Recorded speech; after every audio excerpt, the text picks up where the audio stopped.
Hello everyone, and welcome back to Dream Daddy. So, we have seen the final ending for all of our dads, except for Robert. And this is his bad route, so probably we're gonna see what his bad ending looks like and take it from the top. How about that? So, let's commit to being a booty call? I haven't heard from Robert in a while. I guess that's a good thing, but I can't help but kind of miss him. I'm about to go to sleep one night when I hear a knock on the door. Hello? Hi. Hey. I look behind me to make sure Amanda's not around. Okay. What do you want? I think you know. I kind of want to do both things just to... Robert, no. I don't have time to deal with whatever this is, alright? You clearly have zero respect for me or yourself. Go home. Fine. There are plenty of other dads in this neighborhood. See ya. Robert wanders off. Well, I guess that's that.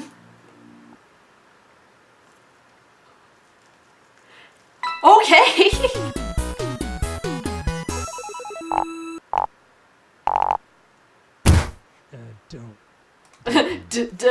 Don't call me. Oh my God. Hold on. I just want to skip through all of Amanda's stuff and the epilogue because we've seen all this. I want to see how that works. Everyone's here. Talk to Pablo, Brian, Craig, Joseph, Hugo. Hey. Oh, Yes. Robert. Huh? Ah. Okay, so Robert's just like there in the normal party area. Okay, that makes sense. That makes sense. Okay. So let's load up this thing then, eh? Let's see what happens if we go through with the booty calls. Yeah, okay. Give me 5 minutes. Robert winks at me. I swish some mouthwash, throw on a generous amount of deodorant, and put on some chapstick. I know he's just gonna treat me like garbage, but you know what? The sex is really, really good, so I think I'm okay with that. Robert and I go back to his place. And just fade to black. And he kicks me out first thing in the morning. Not sure why I expected anything different. I walk home with a heavy heart. I climb back into my own bed, feeling more lonely than I have in a long time. That's so sad! That's so sad, Cassian!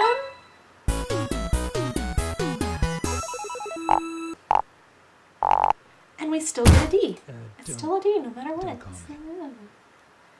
Alright, let's see what happens now that we went through with the booty calls. So it's just like that. It's just like that. Okay. Fair. I wonder how far back it keeps the save files. Because I don't want to have to go... If we can just go back to the beginning. There's all the first dates. Alright. Haha. I saved at Meet Robert. Fair enough. Okay, maybe we can go through Robert's first good date. So, yeah, running from my problems, blah blah blah, powdering nose, going back to the apartment, no thank you. I'd better call it a night. Catch you around? Sure. Alright, head home, head buzzing with whiskey. What did he mean by, are we gonna do this or not? I plop down on the couch and I'm asleep before I even get the chance to take my shoes off. Ta-da! I wake up to a text from an unknown number. Alright, rise and shine, early bird. Still want to work out? This is Craig, by the way. Okay, so you get like an entirely different thing if you don't sleep with Robert. I'm okay with this. Let's go hang out with Craig instead of friggin' Robert. Holy crap, it's 6 a.m.? Who does 6 a.m. anymore? Without realizing it, I drift back to sleep. Whoops, must have winked back out. I check my phone again. Hey bud, still want to get your swole on? I'm ready to tear up the track. Hit me up. Oh god. The last thing I want to do right now is work out, but it is Craig. I do want to catch up. Go to the gym! Hey, my man, I need a few minutes to wake up, but let's meet in 20? After a few seconds, another text comes in. Sure thing, meet me at the gym! I stretch and my bones creak. I gotta stop falling asleep on the couch. I throw off my blanket and... Hey, wait, I don't remember falling asleep with a blanket. Amanda must have tucked me in after I fell asleep. Bless that child. Bless. I reluctantly brush my teeth, throw on the only clothes I own that are even kind of gym appropriate, and head out. The neighborhood is quiet and serene this early in the morning. Birds chirp and the grass is still wet with dew. Surprisingly, the gym is pretty crowded. I spot Craig standing out front, stretching. Of course. He spots me and waves enthusiastically. Hey, man! Hey, bro, good morning! Hey, good to see you, man! I am definitely not as pumped up as he is. Maybe I should have had some coffee before I left. Always have coffee before you leave the house in the morning. It's the only way to survive. Ready to kick some butt? With your help I am. I get the feeling this is gonna be less of me kicking butt and more of the gym kicking my butt. But I can handle it with you here. Dude, bro, that means a lot. Oh, they're sweet. Hey. We head into the gym and I am immediately intimidated. All these people look like they could break me in half. And it seems like Craig is friends with all of them. He high-fives and finger guns all the cool jocks in the room. They look like they could and would steal my lunch money and spend it on protein shakes. Come on, bud, let's warm up. We head over to the treadmills and start walking. All right, we got this. Okay, I can walk. Walking is good. This is a decent place to be. Walking. All right, so I know we are on treadmills. Yes. And those over there are ellipticals. Very good. What is all this other stuff? Craig laughs. They might look a little scary, but I guarantee that all of them serve a specific purpose for building muscle mass. I watch as a dude in a muscle tee flexes a muscle I didn't know existed on a machine I think was once used to process grain into flour. What is that? What is that guy doing to himself? That's a good question, bro. What do you think he's doing?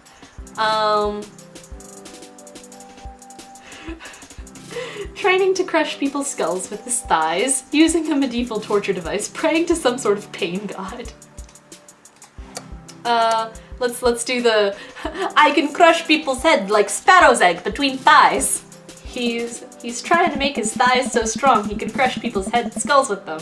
Yeah, that's pretty much the only reason I work out. Oh no, Craig is turning up the speed. I better do the same. How long have you been doing the buff thing? Couple years. And what do you do when you're not dadding or working or buffing? Oh, I coach my twins softball team. That still counts as dadding and buffing. I keep busy. What do you do for fun? I try to live my life as close to a Jimmy Buffett song as possible. The goal is to live with as few worries as I can muster. The lost shaker of salt was a metaphor. A metaphor about what? About not being able to shake salt onto something. We're jogging now. Oh god, we're jogging now. I look over to Craig, who hasn't even broken a sweat. How is he doing this so effortlessly? I'm dying. I can feel my life force draining through every orifice on my body. Hey, remember when my fish died in college? No, I don't like this story. Oh my god, is he really bumping up the speed again? I guess I better do it too. Oh, this is fast. This is very fast. And we were at that party, and you vowed to make me feel better. You told me to create a great distraction, so of course I do a sick keg stand and get everyone cheering. And then I try to steal a fish from a fish tank at the party with my bare hands like an idiot. And then you drop the fish and it's flopping around and you panic, so you run up to me post-keg stand with a dirty, dirty fish in your hands that you scooped off the ground and you're yelling at me that we have to leave. So we're running from a frat party with the fish, trying to give it mouth-to-mouth resuscitation. And we give him home and we put him in a bowl of water, but the prognosis was grim. And the next day he's alive and well. They never did catch the great fish thieves of Grand Ridge U. And they never will.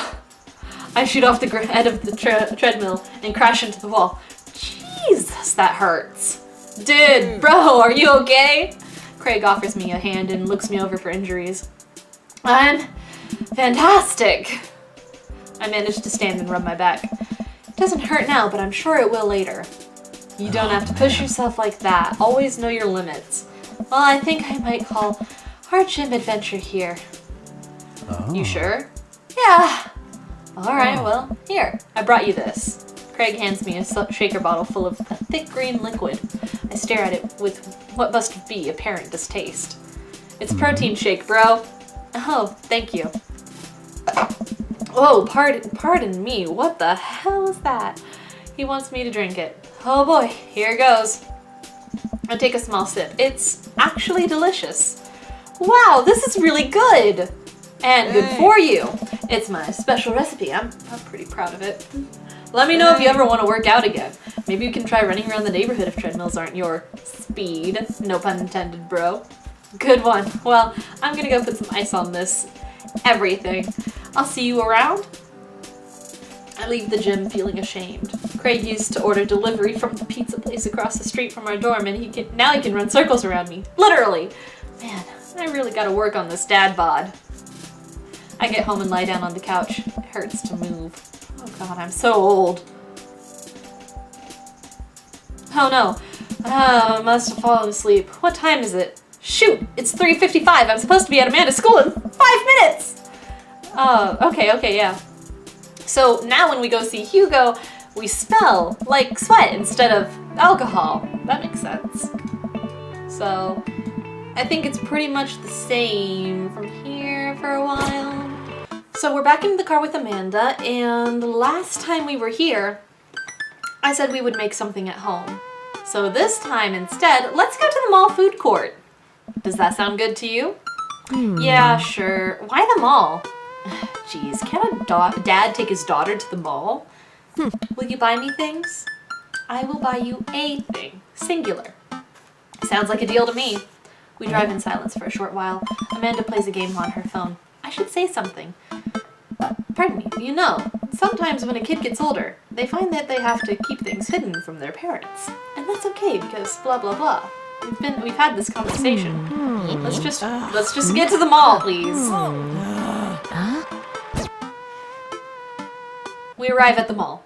A big indoor shopping center with a couple of different floors. It's kind of dead, but that doesn't stop a mall security guard from yelling at a group of loitering teens. Let's eat something disgusting for dinner. Hell yeah! Language, Missy? Heck yeah? Better. We approach the food court and evaluate our options. There's greasy restaurant after greasy restaurant. My heart burns just looking at the menus. No one looks happy to be here. Craig would be ashamed of me. What are you in the mood for? Bread dipped in sugar, bread with cheese on it, or do you want me to just inject some fat directly into your bloodstream? I extend my hand to her. Would you be the honor of sharing some nachos? She takes my hand with a grin. It would make me the happiest, cheesiest girl alive. We order a giant pile of chips and unnaturally orange cheese from a very unenthusiastic and possibly stoned teenager. We take a seat at a rickety table and dig in. These are bad. These are very bad. But also strangely delicious. We have to eat through the pain. We enjoy the fluorescent cheesy goodness together until we are all out of nachos. So, something's been bothering me for a while. Can you explain memes to me?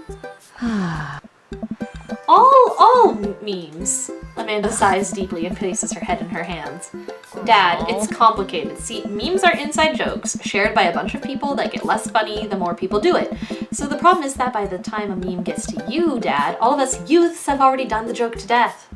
And what's worse than that is that movies and TVs and video games will try to jump in on a meme train, but just based on how long it takes to make them, the meme will be long dead by the time it comes out, so it just dates it, and it isn't funny. Oh shit, what up? Dad, please. Anyway, changing the subject. Where to now? Want to go to that goth store? What? You know, the one that's all black and tries to establish itself as anti-establishment despite being an exact representation of the establishment? You mean Hot Topic? What is Hot Topic? I don't know what store you're talking about. You know, the one where you can buy chain wallets and it's basically an assault on what people fought so hard against in punk and hardcore movements in the 70s and 80s. Dude, you gotta be more specific. The one you threw up in that one time. Oh, that one! That makes sense. Yeah. Here we are. Amanda runs into the store with me, trailing behind her. She makes a beeline for the back. There it is! You can still see the outline, kinda. I'm so proud? Speech! Amanda. Speech! Speech! Alright, I'll do it if you stop chanting!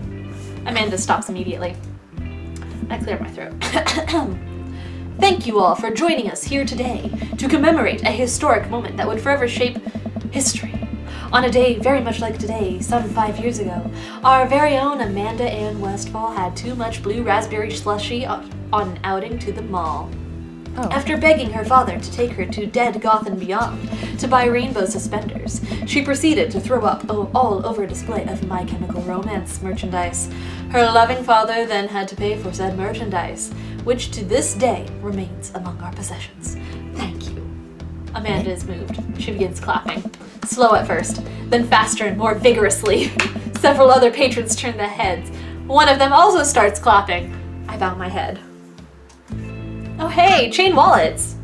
While Amanda busies herself looking at band t-shirts, I try to find something of interest myself. Not much for a dad to look at in Dead Goth and Beyond.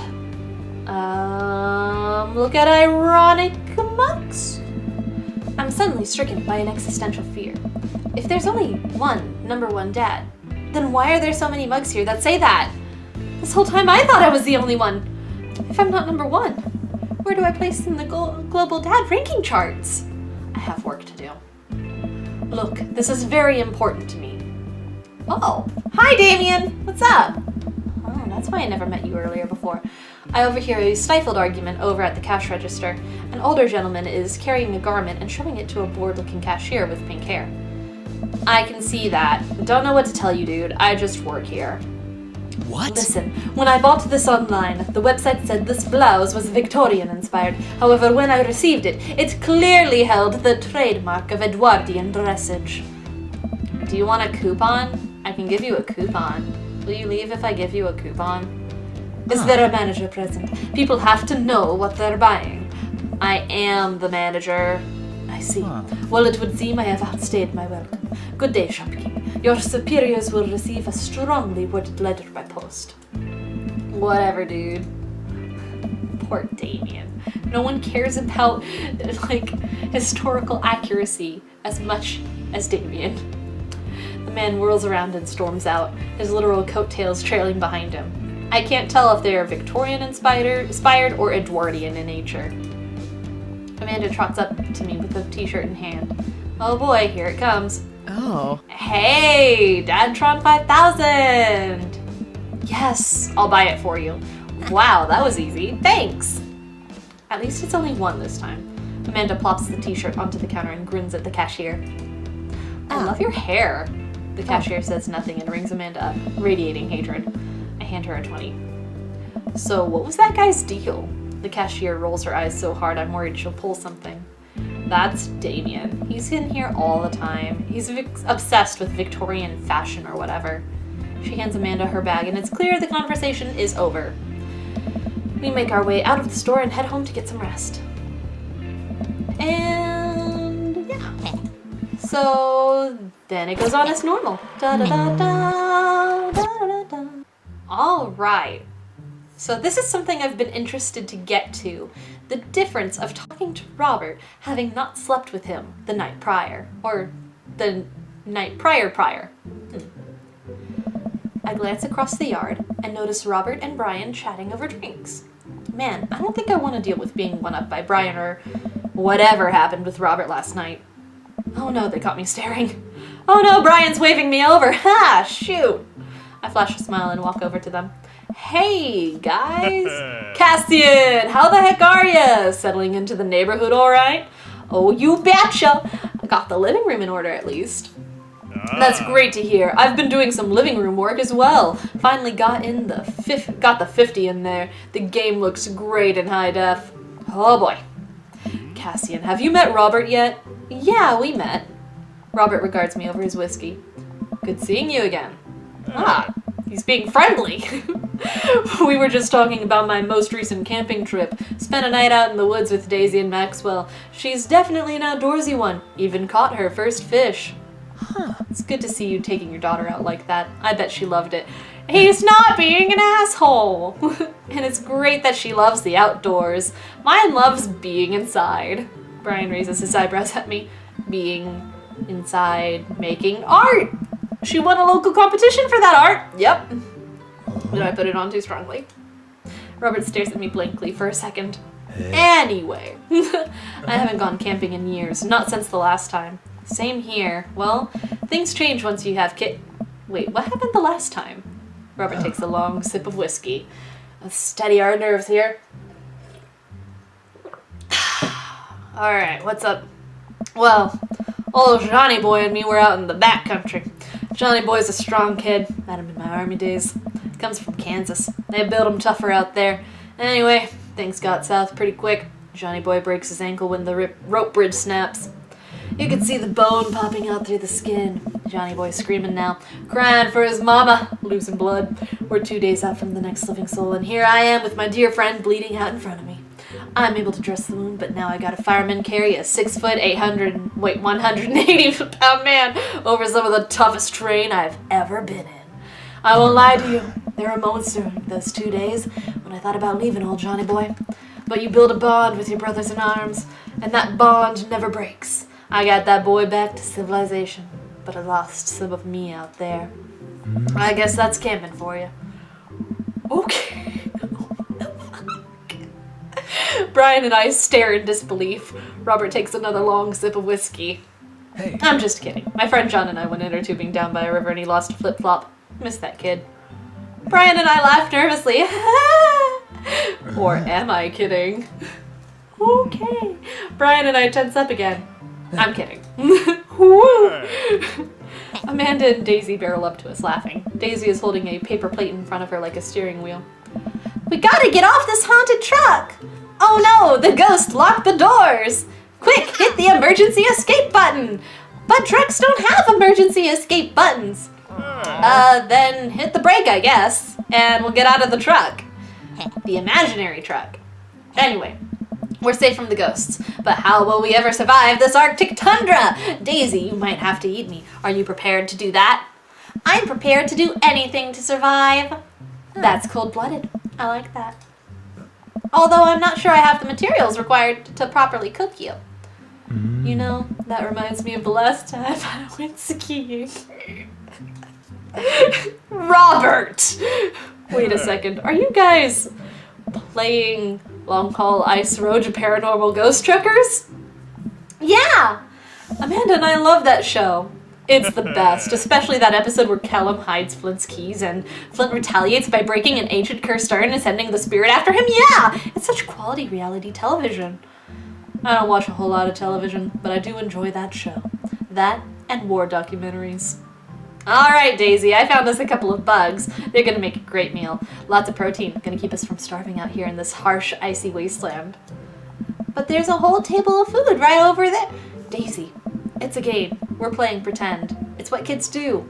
Live a little. Amanda gives Daisy a handful of gummy worms from the snack table. They eat them with mock disgust. Let's go find kindling for a fire. Okay, but not an actual fire. Because we're playing pretend? Now you're getting it. Daisy and Amanda run off. What a cute couple of kids. Man, I've never seen her get along with anyone so quickly. I guess Amanda just sort of has a way with kids. That's kind of amazing. Daisy doesn't really get along with kids her age. It's nice that he's not trying to one-up me this time. Maybe we can have a regular friendship after all. Really? She just kind of keeps to herself. Her teachers say she spends every recess in the library. I think the other kids are intimidated by her intelligence. There it is. Here's your sign. I wouldn't worry about it too much. Amanda was shy at Daisy's age, too. She used to have the habit of crawling under tables and crying every time we took her to a restaurant. She bit people, too. Oh, kids, right? Gotta love them. You're required to by law. I hear that.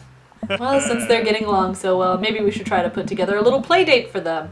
They do seem to get along really well. But the thought of continually hearing about all of Brian's accomplishments is rough. Yeah, that'd be nice. Well, I don't want to take up too much of your time. Go meet some of the other fellas. Woo! Okay. Alright, we're just about through then, I think. Craig. Alright, we are back to dad booking. So, I am going to finish this out. I am going to spend some time going on dates with dads until we get to Robert's first date, and then I'll bring you guys back in. So, thank you guys for having patience with me, going back to the beginning and all this, and I will see you in the next one. So, bye-bye!